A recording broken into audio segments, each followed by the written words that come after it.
Sifatli va hamyonbop smes tavsiya qiling rubrikasining ikkinchi qismi va bugun sizlarga malyutka smeslarini tavsiya qilmoqchiman.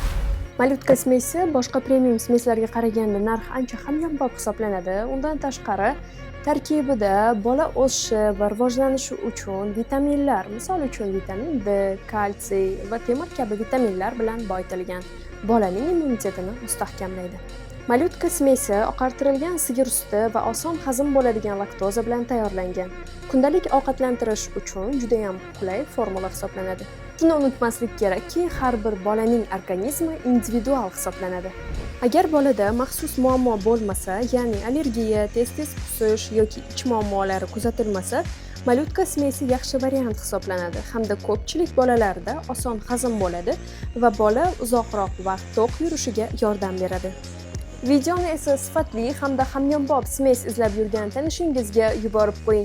Aytgancha, keyingi videolarimizda qaysi smes haqida batafsil ma'lumot berishimizni xohlaysiz? Izohlarda yozib qoldiring.